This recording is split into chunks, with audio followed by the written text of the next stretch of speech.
Bueno, muchas gracias. Buenas noches, ¿cómo están? Bueno, el título de los temas que vamos a tener estos 2 días es Frente al dolor. Y tal vez le pido a Martín que ponga la primera diapositiva. Y allí encontramos una frase que dice que muchos son los misterios que hay en el universo, pero el misterio mayor es el misterio del hombre.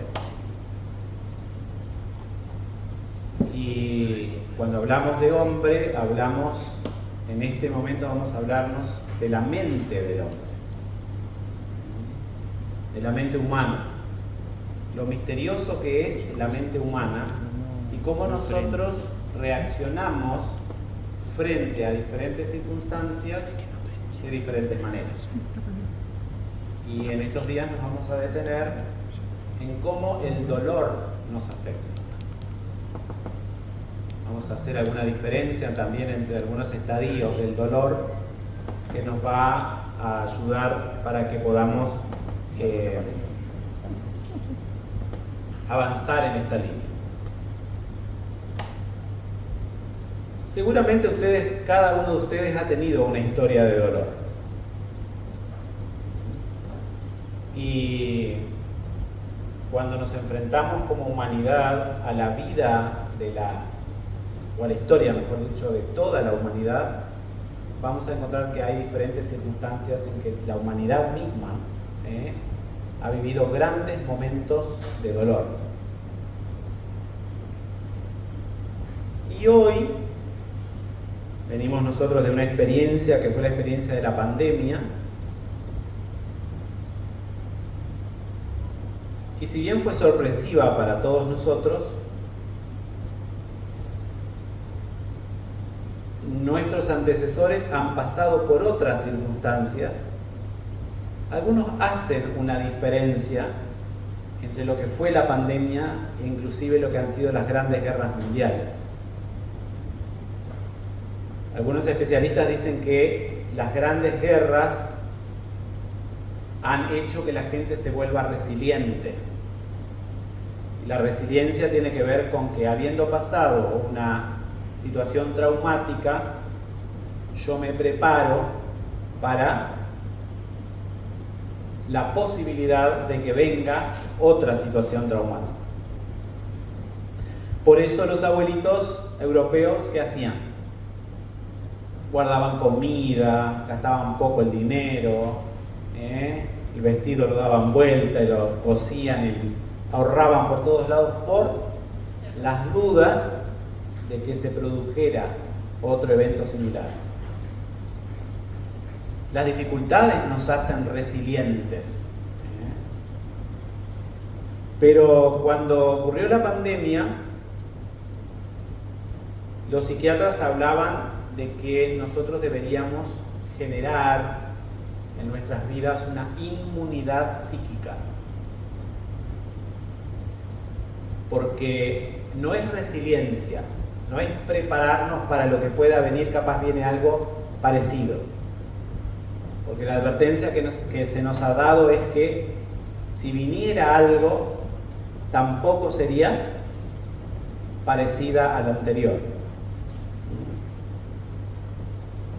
Y otros eventos en la historia de la humanidad han marcado la vida de las personas. Tal vez un 11 de septiembre, que ustedes lo recordarán, y cada uno recordará, como ocurre en algunos programas por allí de televisión, ¿dónde estabas el 11 de septiembre? Yo recuerdo perfectamente dónde estaba. Seguramente ustedes también. ¿Qué estábamos haciendo? Yo estaba en una reunión y recuerdo que la persona encargada viene y dice: prendan el televisor porque está ocurriendo algo increíble. Esos eventos nos marcan. Pero hago referencia nuevamente a que habrá cosas misteriosas en nuestras vidas. Vieron que con la pandemia se conjeturó una cantidad de teorías, ¿no? Y demás. Pero no hay nada más misterioso que nosotros mismos. Algún texto por allí dice que engañoso es el corazón. ¿Quién lo entenderá? ¿Quién entiende la mente humana? A veces pensamos de una cosa, pensamos que estamos haciendo bien, pensamos que estamos actuando de buena fe, que las intenciones que tenemos son correctas, y resulta que cuando nos analizamos profundamente, tal vez nuestro egoísmo es lo que está haciendo que vayamos por ese camino.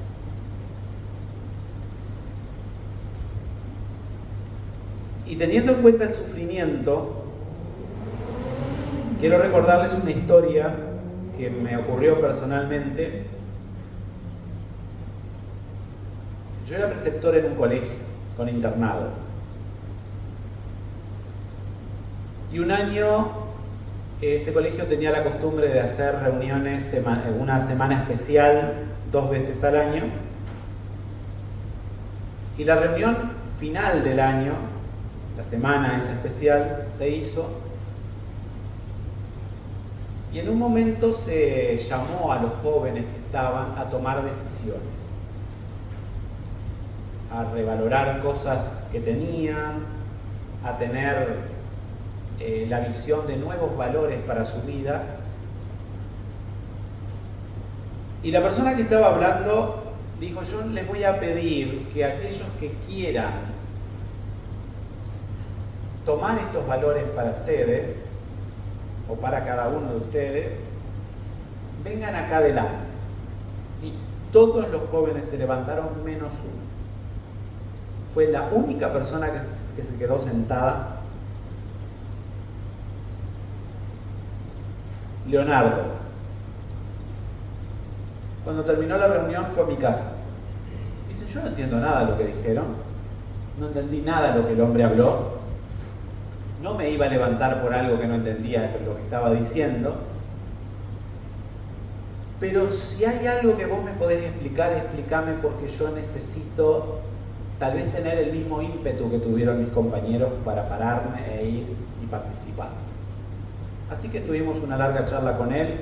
El año se terminó en poco tiempo, él se fue, y cuando lo buscaron, la mamá me dice: ¿y vos qué crees? ¿Será que tiene que volver el próximo año? Digo: sí. Que tiene que completar el ciclo y permitirle que él venga el próximo año. El siguiente año Leonardo no apareció, así que bueno, entre el devenir de las clases y de las actividades, nos olvidamos de Leonardo. Un día de agosto me llaman por teléfono y era la mamá de Leonardo, una señora sumamente educada,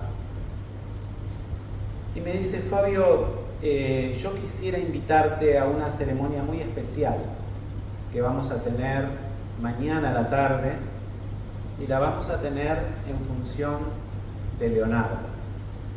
Cuando me empezó a hablar así, ya yo empecé a sospechar que algo había pasado.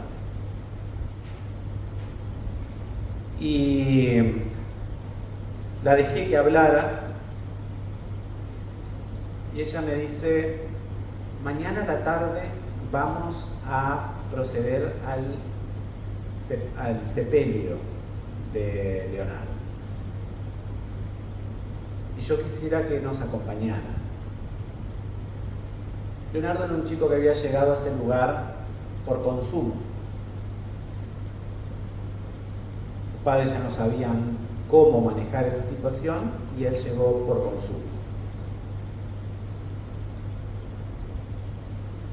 Recuerdo que en una instancia la preceptoría tenía una ventana de vidrio que daba al patio. Yo me sentaba ahí y veía todo lo que pasaba. Pero había sectores que yo no veía. Entonces le pedía a uno de los monitores que subiera a lo alto del edificio con binoculares y vigilara desde allí los movimientos que hacían los estudiantes, especialmente hacia los montes del colegio. Cuando veía que 4 o 5 se iban para el monte, me avisaba, allá iba alguien a buscarlos, que se vinieran. Y en un momento el monitor bajó y me dijo, de un árbol que da hacia la ruta sale humo. Como incendio no había, digo, debe estar uno fumando allá arriba. Como estaba prohibido fumar, entonces desde mi oficina se veía el árbol y yo vigilé hasta que los angelitos bajaron del árbol. Eran 3. Entre ellos, Leonardo. Ellos tenían la costumbre de comer, arrancar unos pastitos y comerlos porque les sacaba el gusto y el olor. Entonces venían masticando el pastito. Yo los hice pasar a la preceptoría. Cuando entraron al hogar, digo, vengan un poquito, quiero hablar con ustedes. Y entre con los que dialogué estaba Leonardo.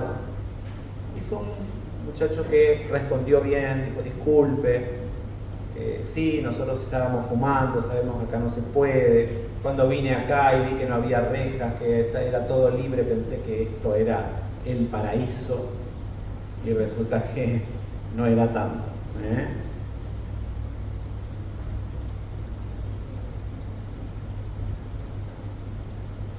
Leonardo tenía una novia, había vuelto al consumo, la novia lo dejó, su mamá estaba casada con un militar, con un teniente, algo así del ejército, y ellos tenían la costumbre de dejar el arma en un lugar y las cargas en otro. Y la mamá me describía cómo cuando llegaron a la casa estaba destruida. Todo estaba tirado, era como si hubiese entrado una banda de ladrones y hubiesen destruido la casa.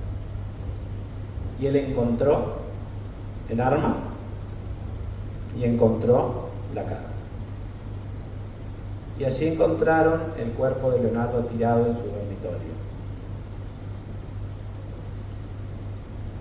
¿Qué decir en ese momento? ¿Qué palabras pronunciar? ¿Cómo ponerme en el lugar del otro cuando es su dolor? Porque no era el mío. Yo estaba al revés. Yo tenía hijos que hacía poquito habían nacido. Entonces estaba en el gozo de disfrutar de esa nueva vida. Historias como estas nosotros podemos encontrar en Uruguay miles, porque tenemos el más alto índice de suicidios en Sudamérica y el más alto índice de suicidios está dado en jóvenes entre 19 y 24 años. ¿Qué pasa con esas vidas? Y si pasamos a la siguiente diapositiva, vamos a preguntarnos justamente eso. ¿Qué es la vida? Y una definición dice que la vida no es lo que uno vivió, sino lo que uno recuerda. Y si ustedes tienen hermanos o una familia grande, ustedes se van a dar cuenta que a veces algunos hermanos cuentan historias que uno dice, ¿dónde estaba yo cuando pasó eso? Porque a mí no me pasó. Porque hubo una vivencia personal que hizo que yo viviera esa experiencia de una manera diferente a la que la vivió el otro. Y ahí entramos en un punto fundamental para la vida del ser humano, que es cómo se forja, cómo se forma la psiquis, la estructura psíquica, que se forma ya en el vientre de la mamá y se termina de desarrollar hacia los 3 años. La estructura nuclear se gesta, se genera, se desarrolla, se consolida en los 3 primeros años de vida. Y los niños muchas veces no tienen memoria de los hechos, pero tienen memoria de las emociones provocadas por los hechos.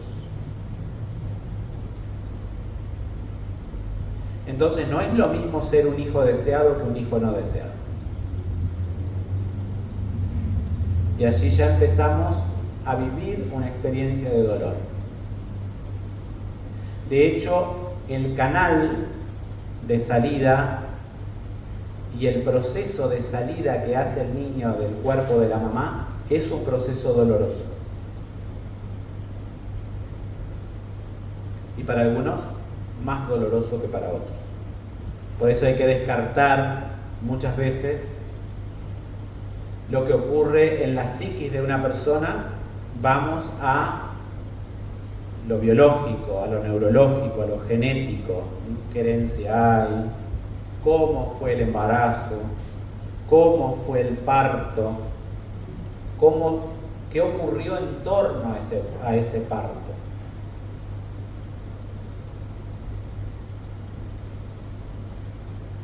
Y es interesante ver, ¿no?, que un bebé que está en el vientre de su mamá, en los últimos meses, cuando empieza a ver, ve la luz exterior.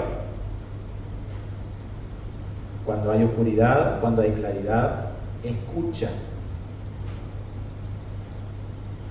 Pero básicamente experimenta lo que está experimentando su mamá.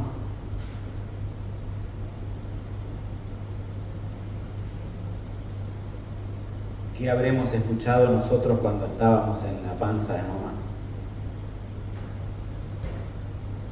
¿O qué se habrá escuchado en torno a ese nacimiento? La felicidad de un hijo esperado, la desgracia de un hijo no deseado, o la aparición de un hijo que se intentó interrumpir su nacimiento por todas las maneras y no pudimos, y nació igual. Entonces después aparecen los hiperactivos. Y no hay explicación. ¿Qué pasa que están nerviosos?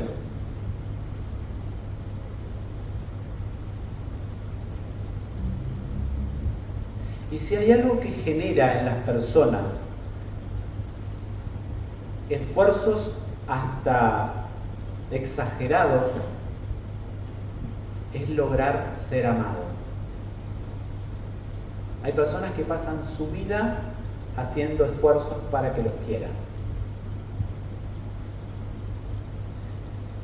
Le decía a una paciente la otra vez, ¿por qué limpias tanto? ¿Por qué ordenas tanto? ¿Por qué arreglas tanto? Y porque yo quiero que mis hijos se sientan bien. ¿Y qué es lo bien que querés que ellos se sientan? Y que me quieran. ¿Qué hacía para que la quisieran? Ordenaba, limpiaba, necesitaban algo, acá está. ¿Querés? Acá. Vieron que hay padres que ni siquiera dejan respirar, ¿no? O sea, están pensando los hijos y ya le dan, ¿sí? Y eso muchas veces tiene que ver con nosotros mismos. Tal vez tenemos un precio que pagar para que nos quieran, porque alguien originalmente no nos quiso. Y ni hablar de los mandatos que quedan marcados en la mente de las personas a través de su infancia. no es lo mismo tener un estímulo positivo, un refuerzo positivo, que un refuerzo negativo. Yo recuerdo cuando tuvimos a nuestra primera hija, era la niña modelo. Habló rápido, hacía todo, era correcta, bueno. Hasta que nació el segundo, que parecía tener una especie de espíritu extraño adentro, que lo hacía hacer todo lo que la otra no había hecho.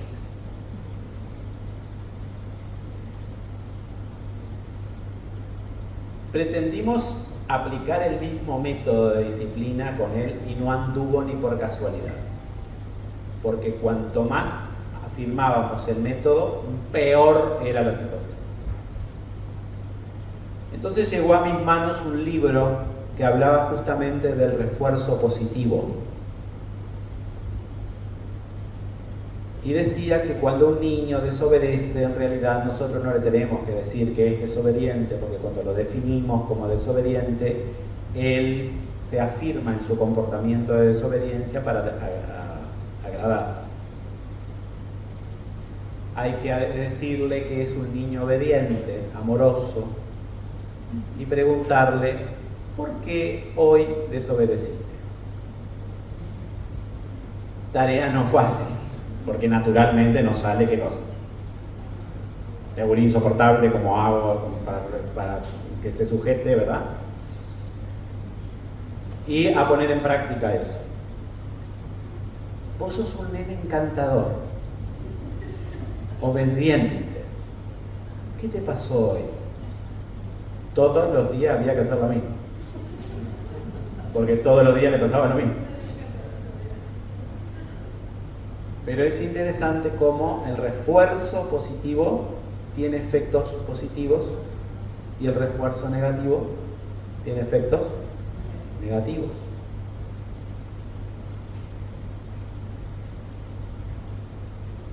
Por eso decía que nosotros recordamos la vida, no es que nosotros sabemos exactamente lo que pasó. Hay personas que afirman, no, porque yo lo vi y fue así y dijo tal cosa y fue así.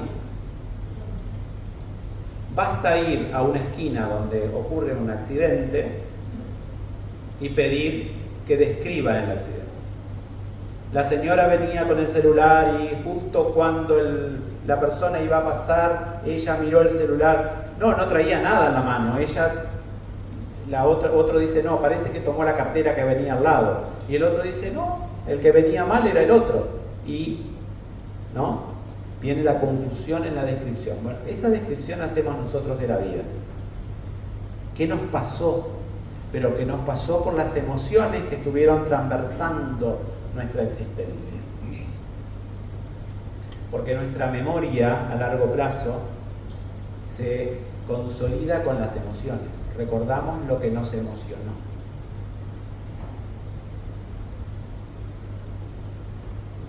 Yo recuerdo cuando supe que los Reyes Magos no eran los Reyes Magos. Porque me llevé tal sorpresa, porque yo vivía en un mundo aparte. Yo creía perfectamente.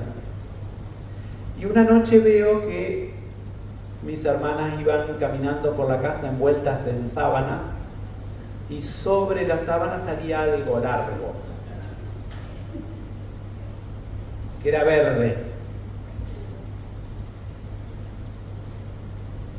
Seguí durmiendo. Y el otro día me habían regalado, me acuerdo, una ametralladora así, que ahora no se regala, pero en aquel entonces era así, verde. Yo digo, esto yo lo vi anoche.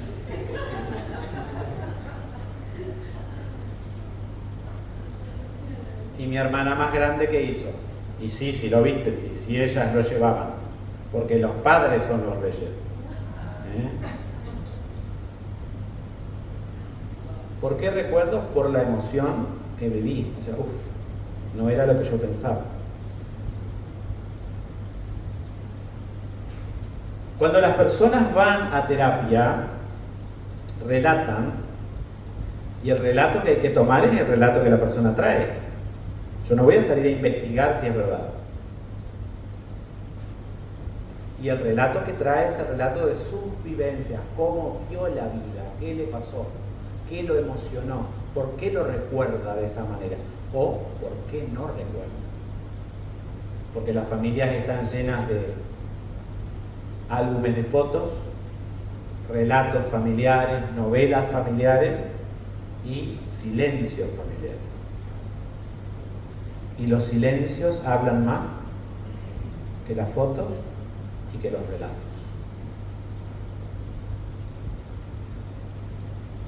¿Me dieron esto para pasar con este?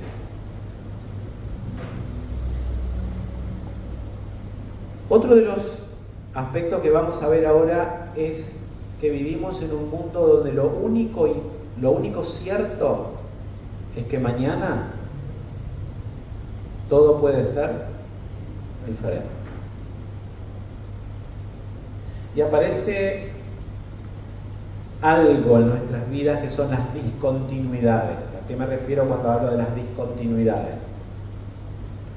Que esto que hoy creemos que es absoluto, que va a ser así y que no va a cambiar, de golpe puede cambiar. Y resulta que tenemos, tal vez continuando con la historia que le estaba diciendo hoy, de esos 3 trepadores de árboles que estaban en el colegio,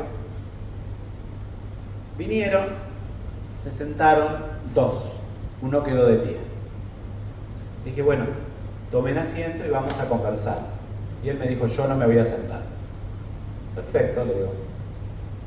Cuando vos te sientes, vamos a conversar. Entonces yo seguía haciendo mis cosas, escribiendo, buscando cosas allí, 15 minutos, 20 minutos, 40 minutos, y él seguía parado. Entonces, yo seguía y los otros, sentate. Y él, no. Sentate, no.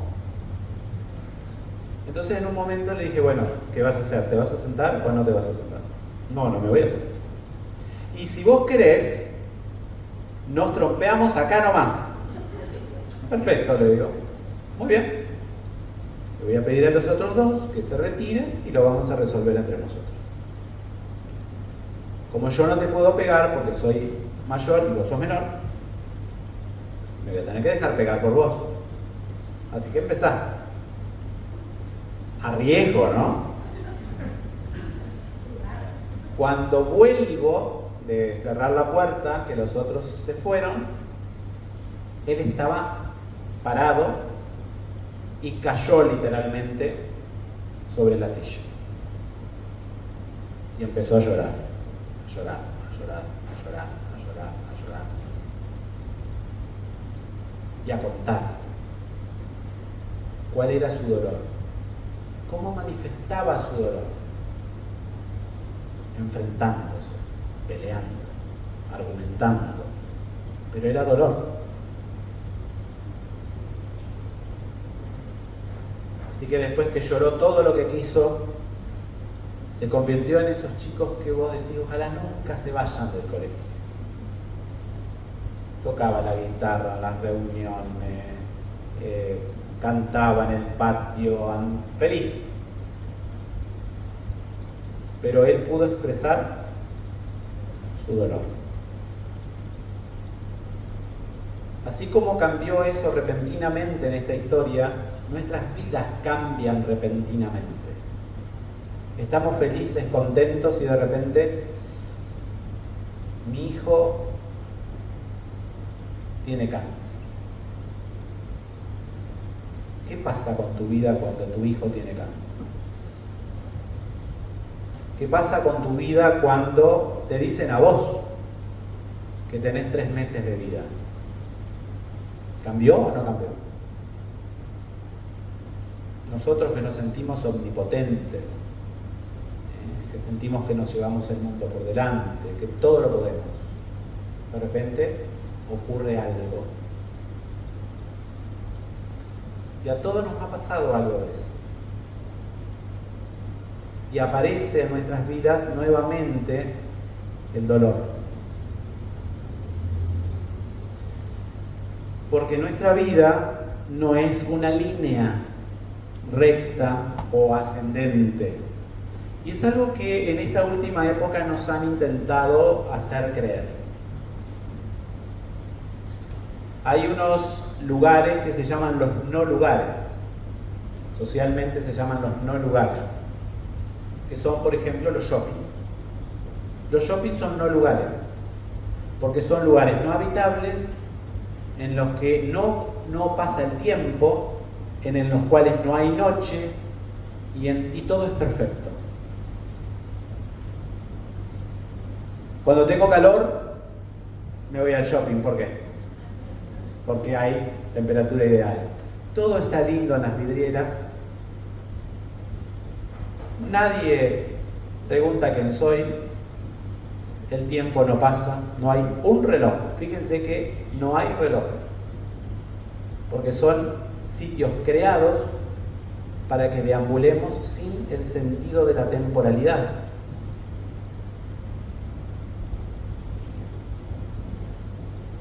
Pero la vida no es eso, la vida tiene discontinuidades. Nos sorprende. Todo iba bien,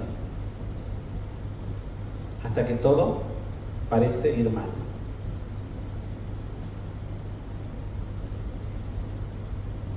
Y esas discontinuidades, desde el punto de vista de la psiquiatría, tienen 3 definiciones. Pueden ser accidentes, crisis o rupturas. ¿Qué diferencia hay entre estas 3 categorías? Las crisis ocurren a diario. Por ejemplo, para un niño una crisis puede ser estar aprendiendo a andar en bicicleta, caerse, reventarse la cabeza contra el piso, pararse y seguir andando. Las crisis de los adultos pueden ser otras. Y bueno, estaba con un plan, resulta que surgió una emergencia y tengo que salir adelante de esta crisis. O en un matrimonio hay una pelea, hay un problema, bueno, vamos a ver cómo lo solucionamos. La vez anterior lo solucionamos de esta manera, vamos a arreglarlo, vamos a ver qué pasa. La crisis tiene la virtud de que nosotros, teniendo herramientas, las podemos usar para solucionar la crisis.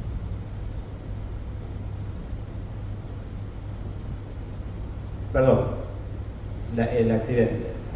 La crisis es más profunda. La crisis es mucho más profunda. Nos pasan las cosas, nos sorprenden y decimos, ¿qué hacemos?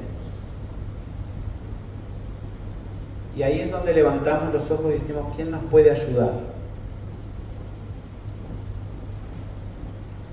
Y ahí recurrimos a alguien, al médico, al psicólogo, al amigo. Mira, me está pasando esto. En mi vida estoy pasando una crisis. Se habla de las crisis de las edades. La crisis adolescente, la crisis de la edad adulta. Hoy se está dando muchas crisis en la edad de los 30. ¿Sí? En Europa, España está pagándole a los de 30 para que se vayan de la casa de los padres. El Estado les está pagando, porque no hay quien los saque, están atornillados. Los eternos adolescentes no se van. Y se produce una crisis. Hablábamos de los suicidios, o sea, una crisis tan grande, porque terminan la secundaria, no saben qué hacer, no tienen trabajo, no saben qué estudiar y empieza a deambular, a ver qué va a ser de mi vida. De hecho, pasa lo mismo cuando nos jubilamos. La crisis de los 60. ¿Qué vamos a hacer ahora? Con el dinero que tenemos, que representa un porcentaje mucho menor de lo que teníamos. La crisis implica que es necesario recurrir a buscar otros recursos que todavía no los conozco y que es necesario hacerme de ellos para solucionar la crisis. Y el último son las rupturas. Las rupturas es cuando algo en forma disruptiva, en forma abrupta, surge, nos desestabiliza y va a marcar en nuestras vidas un antes y un después. Íbamos en el auto, tuvimos un accidente, murió mi esposa, 2 de mis hijos y quedé yo con un niño, con un bebé. Eso es una ruptura en la vida de la persona. Pero psíquicamente también se produce este proceso. Puede haber accidentes donde no me estoy sintiendo bien. Me levanto a la mañana y me pasa que no tengo ganas. No sé qué me pasa. Pero bueno, sé que capaz salgo, camino un poco, empiezo a trabajar, se me va y bueno, y sigo adelante. Pero resulta que eso se agrava. Y en un momento empiezo a no tener ganas de ir a trabajar. No tengo ganas de estar con la gente que siempre estuve. Entonces empiezo a mirar a los costados y decir, ¿quién me puede ayudar?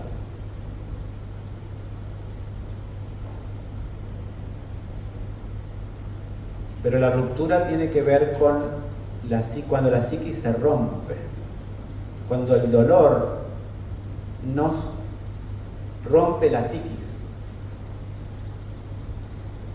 y llegamos después de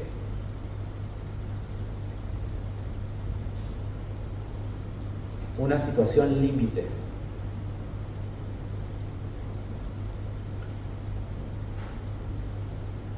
Estaba en casa,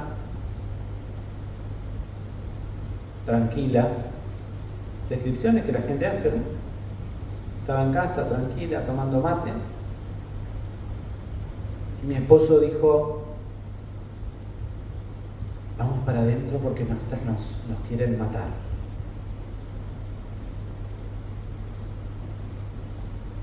Y la señora decía, a partir de ese día mi vida cambió. Su psiquis dijo, basta, hasta acá. ¡Tac! Se disoció. ¿Y su entorno cambió o no cambió?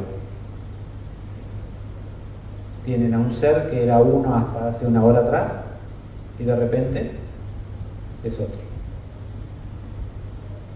Se produce una ruptura en ese núcleo que va a provocar un antes y un después en la vida de esa gente.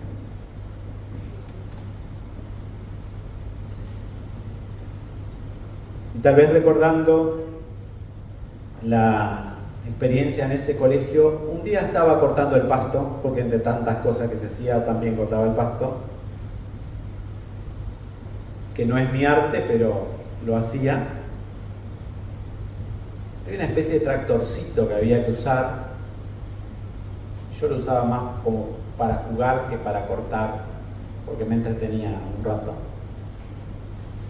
Y viene un chico corriendo, de esas personas afables, hermosas, y me dice, ¿qué puedo hacer para ayudarte? Y le digo, mira, subí y decir a los chicos que se preparen para la hora de estudios. Sube corriendo. Y a los 2 minutos baja un compañero corriendo y me dice, Fabio, subí. porque Tabaré está muerto. Yo me quedé helado cuando él me dijo eso y sabía que esto iba a implicar un antes y un después. Subí, estaba en una convulsión, así que inmediatamente se armó todo el protocolo que hay que armar para esas situaciones. Lo asistimos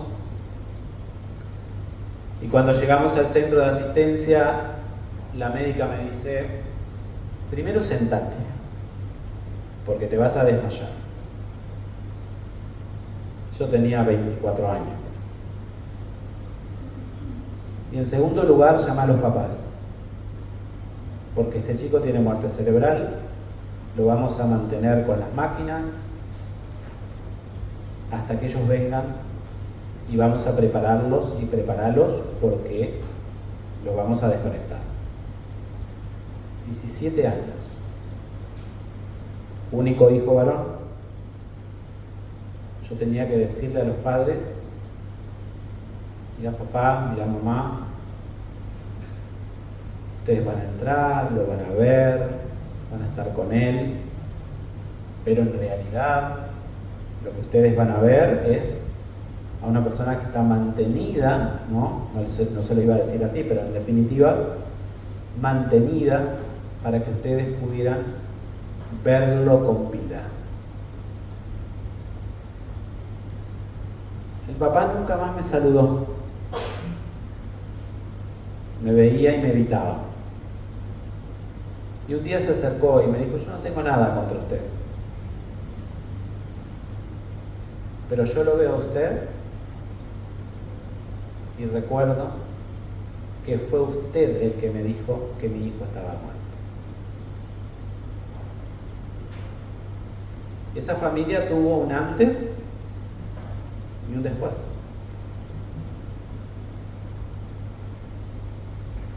La vida de todos los que estábamos en torno de él fue afectada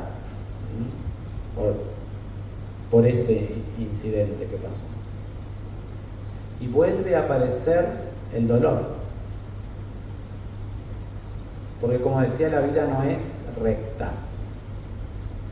Tiene discontinuidades que pueden ser accidentes, crisis o rupturas. Para la humanidad, algunos opinan que la ruptura mayor que hemos tenido en el último tiempo, que hay que pensar al mundo un antes y un después, fue la pandemia, porque nos tomó sin las herramientas para enfrentarla y nuestra vida cambió completamente. Nunca más vamos a pensar como pensábamos antes. Y para ello es que los psiquiatras aconsejan, en este caso de las rupturas, es ir pensando y generando en nuestras vidas una inmunidad psíquica. Tanto hablamos de la inmunidad física, ¿no? Estar fuertes, hacer ejercicio, comer bien, tratar de tener los controles de nuestra salud en forma correcta. Pero es necesario generar también herramientas psíquicas que nos permitan afrontar situaciones repentinas y abruptas, porque el gran problema es lo disruptivo, es lo que ocurre repentinamente.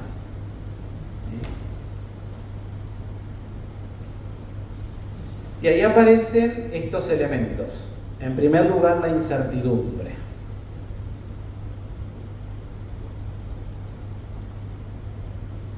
Algunos opinan que lo que está ocurriendo en el mundo hoy, la pandemia real que ocurre en el mundo, es la depresión,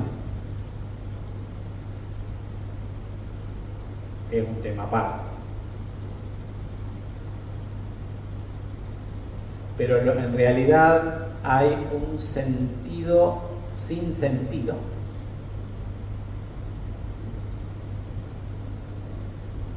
Vivimos en un mundo que tiene un aparente sentido, pero que el vivir se ha convertido en un sinsentido.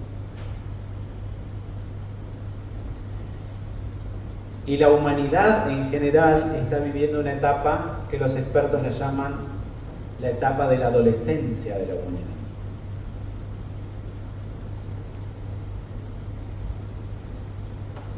De tal manera que históricamente inclusive, o filosóficamente, o haciendo filosofía de la historia, nosotros tenemos la edad antigua, la edad media, ¿no? La edad moderna, y esta época la llaman la posmodernidad o hipermodernidad, porque no se la puede definir todavía.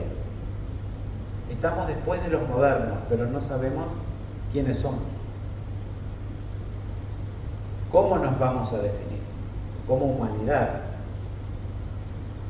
Entonces nos definimos por oposición o por ser posteriores a. Después de la modernidad vinimos nosotros, o después de la contemporaneidad estamos nosotros, pero no sabemos qué somos. Eso genera un alto índice de incertidumbre. Si no, recuerden ustedes cuando comenzó la pandemia.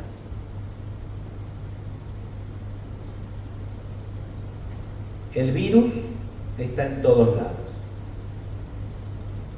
Se fija más en los metales. El tener contacto con un metal hace que nos podamos contagiar fácilmente. No tocábamos un metal ni por casualidad. Bajábamos del auto, lisofor por todos lados, cloro, ropa que se ha perdido, intoxicaciones que ha habido, todas las recetas habidas y por haber, productos animales consumidos, yuyos consumidos, todo, se probó todo. Y no digan que no. Ustedes probaron de todo. ¿Sí? Porque nos sorprendió y empezamos a vivir en incertidumbre. Y allí se establece la incertidumbre. Otro de los elementos que estableció incertidumbre en la humanidad fue el 11 de septiembre. En cualquier momento nos bombardean y nos dejan sin nada. Porque violaron todas las normas de seguridad de Estados Unidos. No las normas de seguridad de Uruguay, de Estados Unidos. El cielo americano no fue cuidado, o los tomaron por sorpresa. A partir de ahí todo puede ser. Y empieza esa época de incertidumbre. Y aparece junto con la incertidumbre un síntoma: la ansiedad.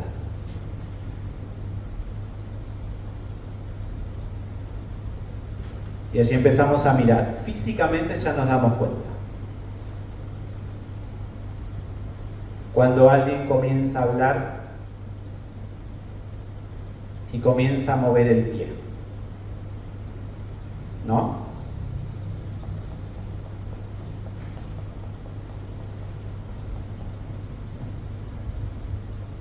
¿Qué está pasando? Hay una señal. O ve el futuro de una manera trágica, porque la ansiedad genera eso. Nos presenta el peor de los panoramas.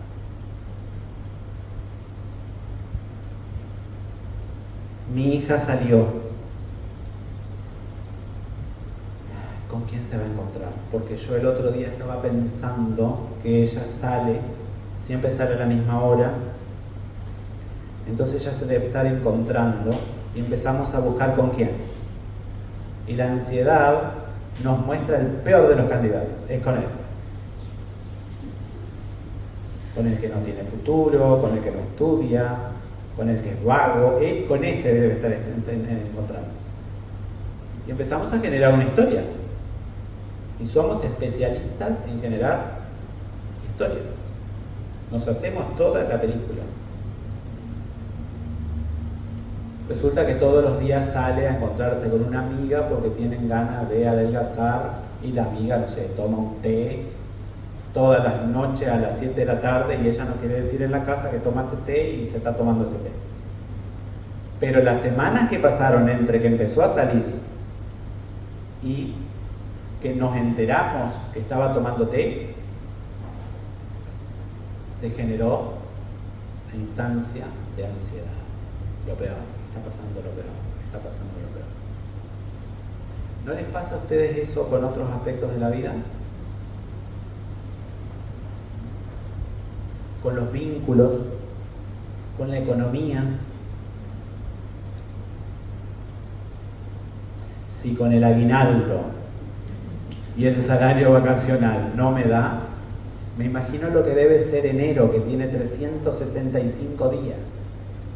Y entonces empiezo a pensar, no me va a dar para esto, no me va a dar para lo otro, no me va a dar para aquello, no me va a dar para acá. No. Hago las cuentas y termina el 1 de enero y estoy en un estado de nervios permanente porque estoy pensando que el 10 vence todo.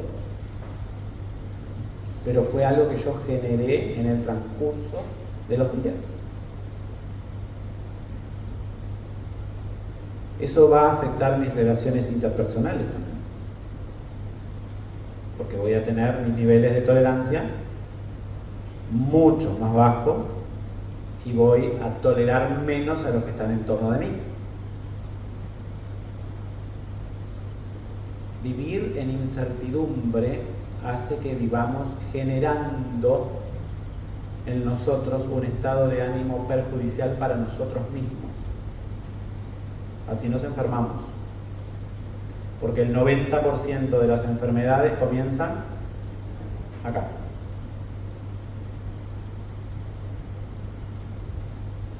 Otra estrategia que utilizamos es me duele acá.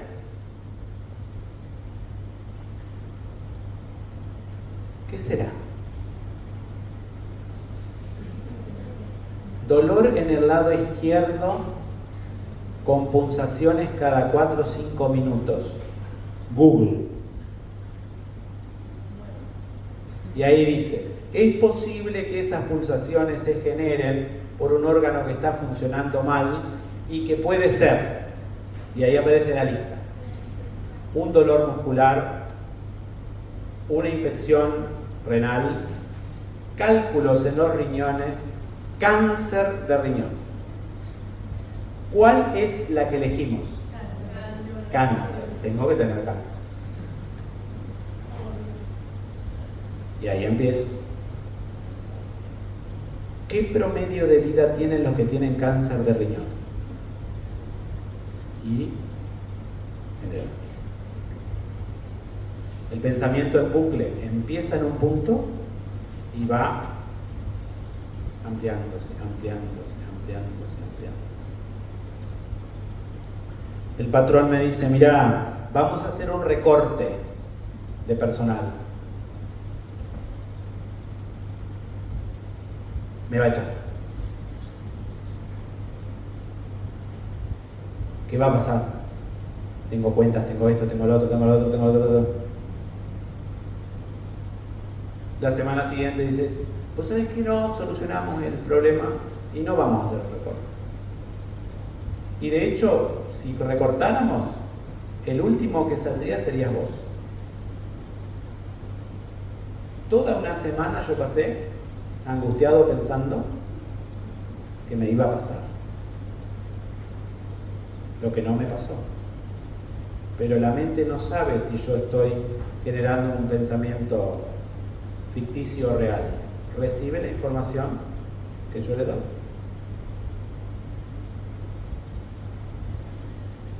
El dolor es más fácil de identificar que el sufrimiento. Los técnicos dicen que el dolor tiene que ver con el cuerpo. Algunos hacen una diferencia entre el dolor psíquico y el sufrimiento psíquico también. Me puede doler una situación. Y ahí van a interactuar todos los fenómenos que me han acompañado a través de la vida y todas las emociones que me transversan. Ahí van a aparecer si fui un hijo no deseado, si me quisieron, si no me quisieron, si me castigaron, si no me castigaron, si me ignoraron. De hecho, en la formación de los niños es dentro de los peores males, el mal mayor es el ausentismo, el padre ausente. ¿Vieron que hay un dicho que dice pegame pero no me ignores? Aún el que pega está más presente, por lo menos tiene un contacto físico. No para acariciarlo, pero para pegarlo. Pero el que no está...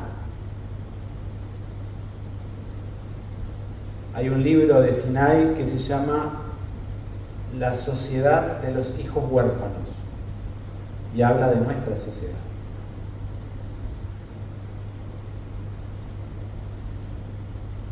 Cuando ocurre un dolor físico, nosotros sabemos identificar, decir, me duele acá.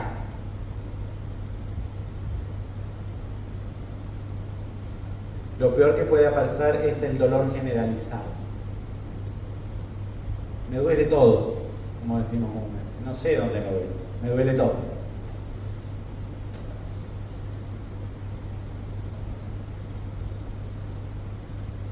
En la mente pasa lo mismo.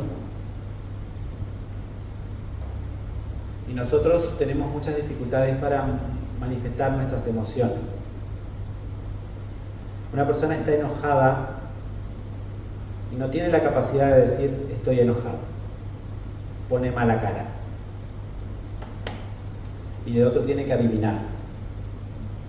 Y genera el malestar en el entorno, ¿no? ¿Qué le habrá pasado? ¿Le dolerá algo? ¿Se siente mal? ¿Es conmigo? Y en los seres humanos, en muchos, ocurre que aparecen los infantilismos.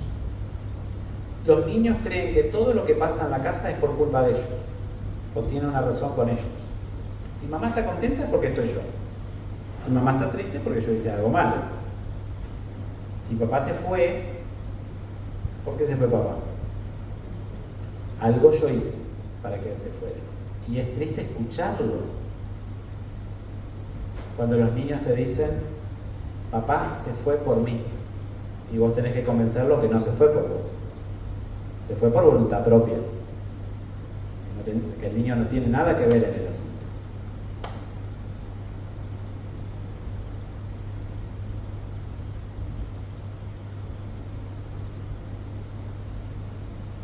Estamos arrepentidos de algo que hicimos y en lugar de pedir perdón, regalamos algo. Estamos peleados con nuestros hijos, nos enojamos, le dijimos lo que se nos ocurrió, lo ofendimos y en lugar de llamarlo y decirle perdonadme, lo llevamos a la juguetería y le compramos un camión. Nunca le expresamos lo que nos pasó y lo que la persona está esperando que ocurra, porque yo lo ofendí.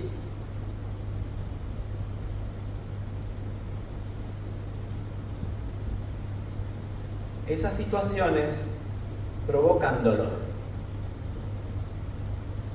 pero el proceso siguiente es cuando ese dolor se convierte en sufrimiento. Y se empieza a elaborar todo un pensamiento en torno a ese dolor. Y es muy difícil después arrancar ese dolor y solucionar esa situación cuando se convierte en sufrimiento.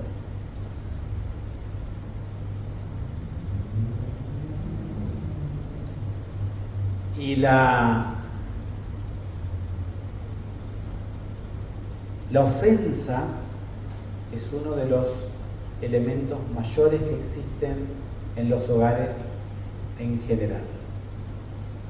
Ofendemos a los que están cerca y no tenemos la capacidad de disculparnos, menos si es un pequeño, porque parece que no entiendan nada. Pero pedir disculpas, me equivoqué.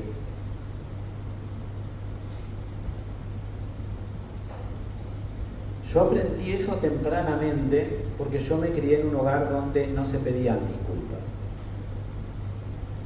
Uno tenía que tragársela, mantenerse en esto y seguir adelante. Porque acá no pasó nada. Sí pasó. Y yo recuerdo cuando era chico que yo los escuchaba roncar a mis padres. Y me daba una rabia. Porque yo no podía dormir por lo que había pasado y ellos dormían. Y me daba más rabia escucharlos roncar. Decía, ¿cómo pueden descansar en paz y no haber solucionado esto y meternos en un problema nosotros?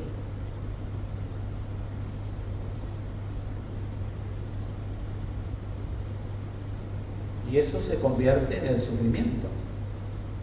Aquello que pudo solucionarse en un momento, se sigue. Aquello que pudo haberse solucionado en decir, perdóname. ¿Y el perdón qué es? No implica olvidar lo que pasó. Algunos dicen, no, porque yo perdono y olvido. Mentira. No se olvida porque si no tendríamos que resetearnos. Nosotros le decimos, cuando te ofendió fulano de tal, ¿te acordás? Perfectamente. Pero cuando discursamos, decimos, yo me olvido. No nos olvidamos, porque la mente nuestra guarda la memoria y queda ahí. Solo basta que se toque un botón para que salga. Y según dicen algunos, las que son especialistas en eso son las damas. Porque no son histéricas, sino que son históricas. Tienen una memoria precisa, exacta, porque te acordás, hace 25 años estábamos debajo del árbol aquel que mamá tenía en su casa, que daba una flor roja, y vos me dijiste tal cosa.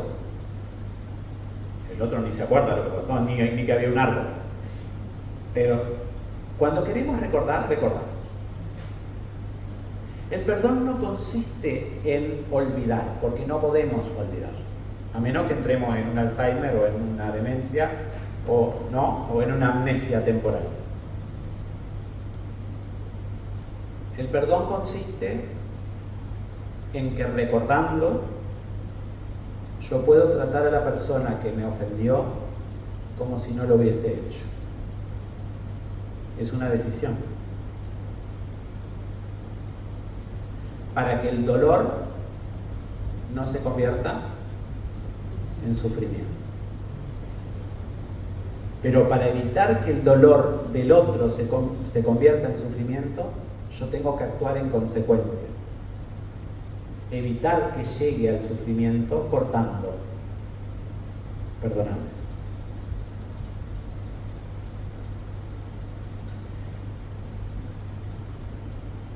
Y para cerrar un poquito, quisiera contarles la historia de una señora que a mí me conmovió cuando la conocí. Un día estaba en mi casa y llega un señor.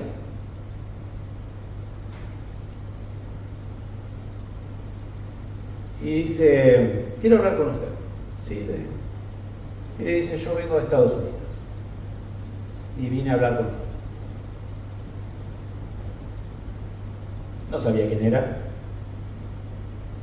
no sabía qué hacía.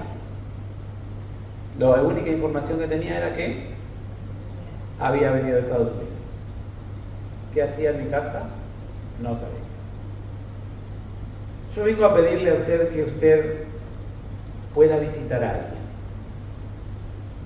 Le vengo a pedir que vaya porque esa persona no se puede mover.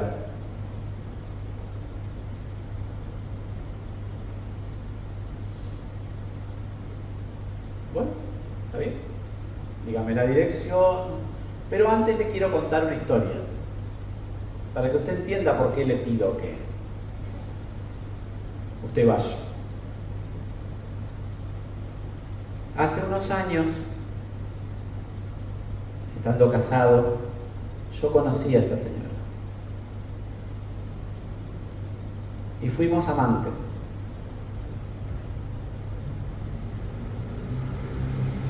Y un día mi mujer me dijo, o la dejas o te dejo.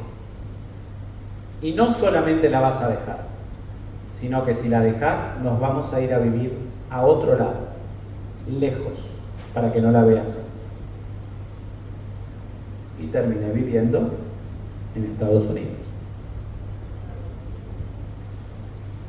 Allá había cambiado de vida, había cambiado su estilo de vida, había conocido otras cosas que lo hicieron pensar diferente. Entendía esa situación de relación con esta persona como algo que no debió haber ocurrido. Pero dice, yo sé que ella está enferma. Yo quisiera que usted la visitara y ver si se puede hacer algo por ella. Perfecto. Llegué a la casa de la señora y estaba la hija en la vereda. Estaciono el auto y me dice la hija, pase por acá, pase. Pase, doctor, me dice, pase porque mamá está mal. Y mientras íbamos entrando, yo le estaba tratando de explicar que yo no era médico, pero ella me llevó hasta la habitación.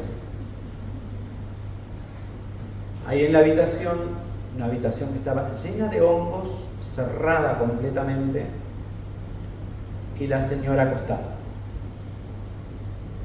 Estuve unos 45 minutos sin que me dirigiera la palabra ni me mirara. Terminado el tiempo me fui. Decidí volver. Volví. Lo mismo. Volví. Lo mismo.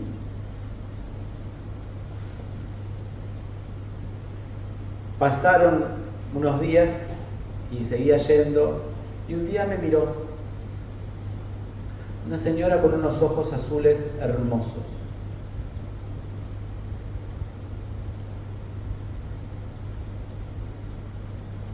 Después empezamos a conversar, empezó a hablar de a poco. Pasó tiempo y ya empezamos a hablar. Si ustedes se juntan conmigo van a hablar, ¿sí? Porque si no hablan yo los voy a hacer hablar. Porque por hablar no es el problema, yo charlo un montón.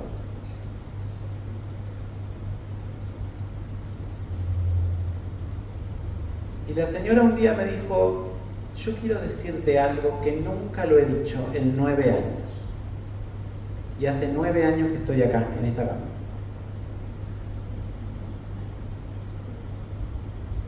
Yo sabía lo que ella me tenía que decir.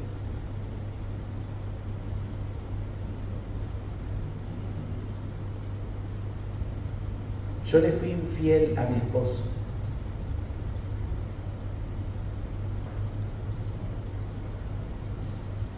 Y un día decidí contarle. Y cuando decidí contarle, puse fecha. Supónganse, el martes le cuento. Y al sábado a él le dio un infarto y se murió.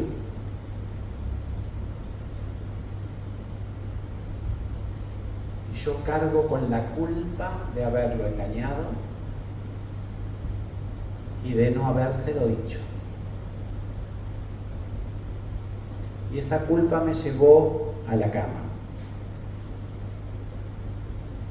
Y no hay psiquiatra, no hay psicólogo, no hay pastillas, nada me saca de este lugar.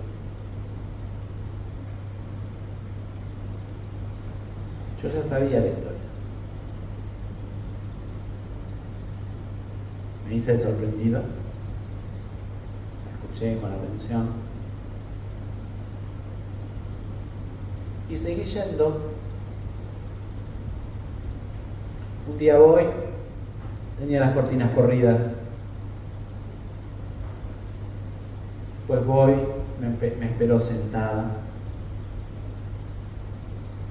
Un buen día mandó pintar su cuarto. Quiso salir a ver las flores que ella cultivaba afuera, que estaban mantenidas algunas por la hija. Más adelante voy. Estaba haciendo planes de ir a la peluquería y de cortarse el pelo y de arreglarse y de comprarse ropa, porque yo la había invitado a ir a un lugar y ella quería ir.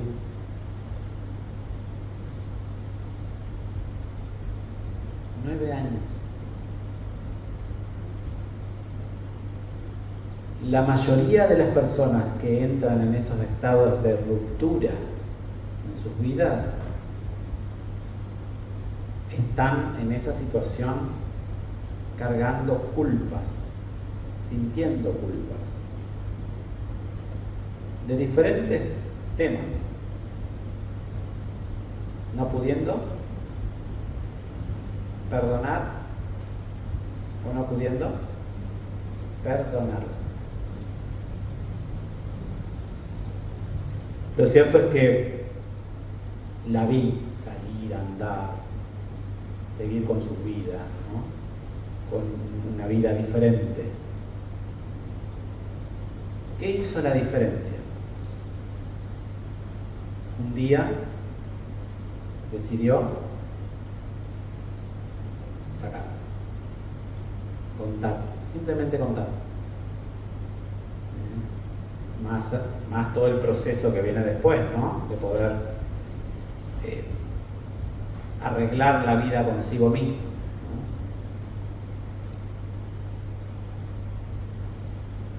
¿Por qué cuento esta historia? Porque siendo jovencito esa historia me impresionó mucho, porque cuando empecé a verla dije, acá no hay nada que hacer.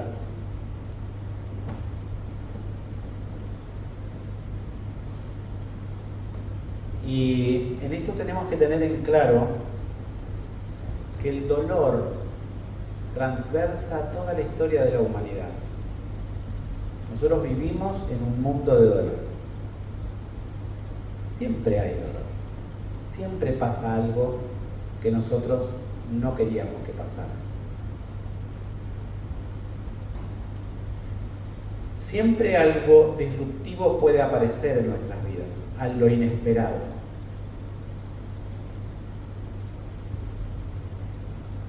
Pero ahí aparecen también las habilidades que podamos desarrollar para hacer del dolor una experiencia que nos edifique, una experiencia en la que podamos salir adelante, o dejar que el dolor se convierta en sufrimiento. Y en los tres pasos que vimos, que un accidente llega a ser una crisis, y que una crisis genere una ruptura.